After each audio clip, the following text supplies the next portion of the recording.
Sa kasalukuyang panahon, unti-unting nagbabago ang kalagayan ng ekonomiya ng ating bansa. Ang mga side hustle o karagdagang kabuhayan ay nagiging mahalagang bahagi ng ating lipunan. Ngunit bakit nga ba ngayon ang tamang panahon para simulan ito? Ang sagot ay simple, ang pag-usbong ng gig economy. Ang gig economy ay isang sistema kung saan ang labor market ay binubuo ng freelance o temporary jobs na karaniwan pinapadali sa pamamagitan ng digital platforms. Sa sistema ito, may kalayaan kang magsimula ng proyekto o serbisyo na tugma sa iyong oras at kakayahan. Malaking tulong ito sa mga nangangailangan ng dagdag kita o financial security. Isa sa mga pinakamagandang aspeto ng pagkakaroon ng side hustle ay ang kalayaang pinansyal. Ito ay nagbibigay daan upang hindi ka agad-agad umaasa sa isang pangunahing trabaho lamang. Sa ganitong paraan, mas madaling makakaya ang mga biglaang gastos o emergency na pangangailangan. Ang pagkakaroon ng side hustle rin ay nag-aalok ng kalayaan sa oras. Kung ikaw ay may full-time na trabaho at nais ng karagdagang kita, hindi mo na kailangan pang mag-resign. Pwede mong ituloy ang iyong kasalukuyang ginagawa habang unti-unti mong binubuo ang iyong side hustle sa hapon o sa iyong libreng oras. Lumalago ang gig economy at kasama nito ang napakaraming oportunidad. Mula sa pagsulat, pagdidisenyo, pagmamarketing at maging sa pagtuturo. Maraming pinto ang bumubukas para sa iba't ibang talento at kasanayan. Dahil dito, ang posibilidad ng tagumpay ay mas mataas dahil may pagkakataon kang mapadama at mapalago ang iyong sarili. Ngayon ang tamang panahon.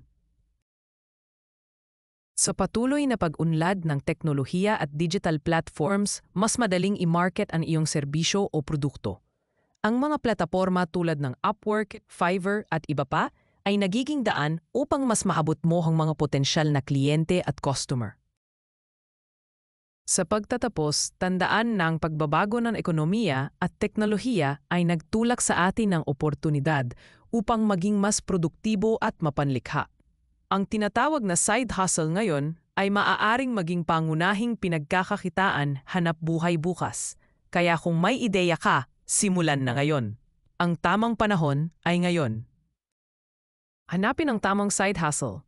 Tuklasin ang iyong passion at kasanayan. Magandang araw sa inyong lahat. Sa video na ito, tatalakayin natin ang proseso ng paghahanap ng tamang side hustle na babagay sa iyo, habang isinasaalang-alang ang iyong passion at kasanayan. Unang hakbang, mag-reflect. Ano ba ang mga bagay na nagbibigay inspirasyon sa iyo? Anong mga hilig ang nagbibigay sigla sa iyo tuwing umaga? Mahalaga ang pagkilala sa mga ito sapagkat dito mo matutuklasan kung anong mga gawain ang maaring maging katuwang mo sa iyong entrepreneurial journey. Sunod, balikan ang mga kasanayan na nagtatangi sa iyo. Ano ang mga bagay na mahusay mong nagagawa?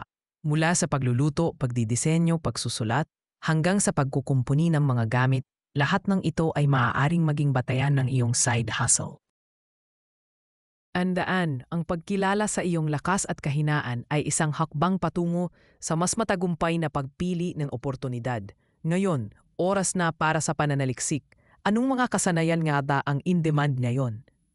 Maraming kumikitang side hustle ideas sa digital age na ito.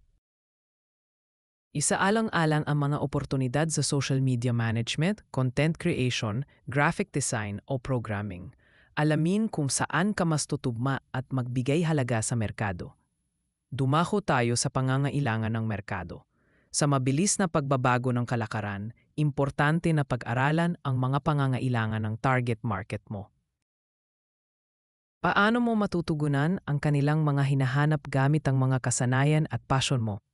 Tingnan ang potensyal na pag-unlad ng iyong napiling side hustle. Hindi lang ito tungkol sa kasalukuyang kita, kundi pati na rin sa pangmatagalang epekto nito sa iyong kabuhayan. Sa huli, ang tamang side hustle ay yaong nagbibigay kasiyahan sa iyo habang kumikita.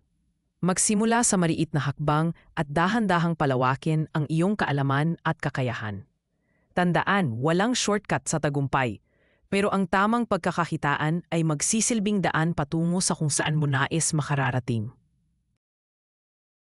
Sa dami ng responsibilidad sa ating mga trabaho at personal na buhay, hindi maiiwasan ang pagkabalisa kung paano pagkakasyahin ang oras para sa full-time job at side hustle.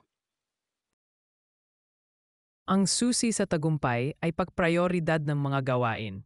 Unang-una, isulat ang mga mahalagang tasks at unahin ang mga ito ayon sa deadline. Magtakda ng tiyak na oras para sa trabaho at sa side hustle. Sa ganoong paraan, hindi ka mawawala sa focus at maaari mong gawing mas produktibo ang bawat oras na ginugol mo. Kapag malinaw ang mga prioridad, mas madali ring ayusin ang workflow. Gumawa ng system kung paano mo hahatiin ang iyong oras sa bawat gawain. Iwasang matempt sa mga distractions gaya ng social media o mga bagay na hindi naman kailangan. Subukan ding maglaan ng panahon para sa pag-aalaga ng iyong sarili dahil malasakit sa kalusugan ang unang hakbang sa produktibong workflow.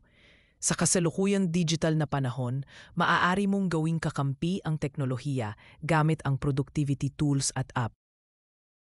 May mga app na tutulong sa iyo na mag-track ng oras, maglista ng gagawin at mag-follow up sa mga deadlines. Ang mga ito ay maaari ding magbigay ng reminder kung ikaw ay napapalapit na sa takdang oras. Umili ng mga app na tugma sa iyong pangangailangan at diskarteng makakatulong sa iyong workflow. Mahalaga rin ang refleksyon sa bawat pagtatapos ng araw, i-review ang naging progress mo at tingnan kung saan ka nagkulang o sana'y maaari pang umunlad.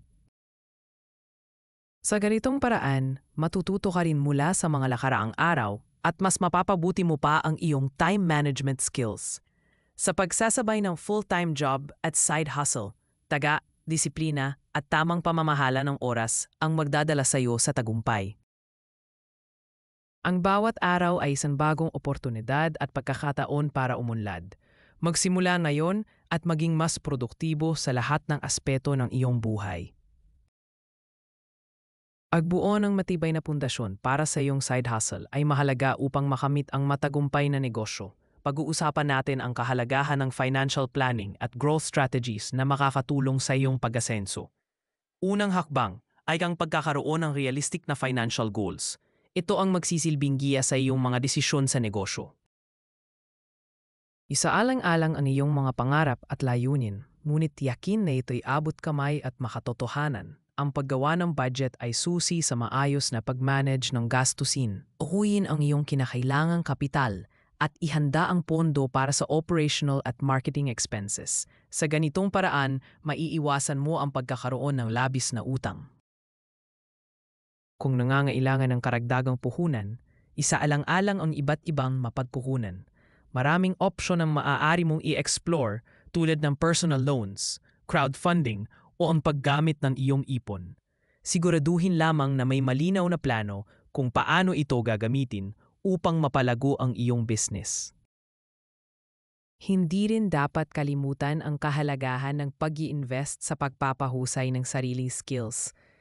Ang patuloy na pag-aaral at pagsasanay ay makapagbibigay ng kalamangan sa kompetisyon. Alamin ang mga bagong trends at techniques na makakatulong sa pagpapaunlad ng iyong produkto o serbisyo. Huwag kalimutang maglaan ng oras at pondo sa marketing strategies. Sa digital age na ito, malaking tulong ang pagkakaroon ng malakas na online presence. Gumamit ng social media platforms at iba pang digital marketing tools upang mas makilala ang iyong negosyo at makahatak ng mas maraming customers. Sa huli, tandaan na ang tagumpay ng iyong side hustle ay nakasalalay sa iyong determinasyon at tamang diskarte. Ang wastong financial planning at growth strategies ang magtutulak sa iyo pasulong. Hangad namin ang iyong tagumpay sa iyong negosyo. Malugod na pagdating sa ating espesyal na episode na pinamagatang Mga Kwento ng Tagumpay, totoong buhay na halimbawa ng mga nagtagumpay sa side hustle. Ating tatalakayin ang mga inspiradong kwento ng mga individual na nagtagumpay sa kanilang mga side hustle habang may full-time na trabaho. Aalamin natin ang kanilang mga hamon, diskarte at mga aral na natutunan sa kanilang journey. Unahin natin si Maria, isang full-time na accountant. Sa gitna ng kaniyang abalang schedule, nagawa niyang ilunsad ang kanyang online store na nagbebenta ng mga handcrafted accessories. Ayon kay Maria, hindi naging madali ang lahat. Madalas siyang mawala ng tulog at umabot sa puntong gusto na niyang sumuko. Ngunit sa tulong ng tamang time management at suporta ng pamilya, unti-unti niyang natutunan kung paano ibalanse ang kanyang oras. Ang kanyang negosyo ay lumago at nakatulong ito upang makabawi muli sa kanyang oras at makapaglaan ng masayang weekends kasama ang pamilya. Sunod naman si Juan, isang IT specialist. Nais niyang i-explore ang kanyang creativity kaya't sinubukan niyang pasukin ang digital art. Sa una, ito isang simpleng hobby lamang, ngunit sa kanyang dedikasyon at pag-aaral ng online marketing, nakilala siya sa iba't ibang art platforms. Isa sa mga pinakamalaking hamon ni Juan ay ang mapanatili ang kanyang motibasyon, lalo na kapag may mga deadline siya sa kanyang trabaho. Subalit, sa pag-aaruga niya ng kanyang passion at sa disiplina, nagbunga ang kanyang mga pagsisikap. Natutunan ni Juan na hindi hadlang ang pagod kung pagbubuo ng pangarap ang pag-uusapan.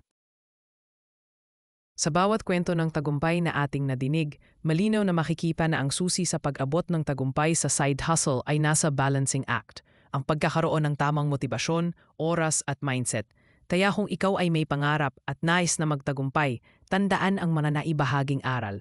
Mahalaga ang pagsisimula at pagkakaroon ng sipag.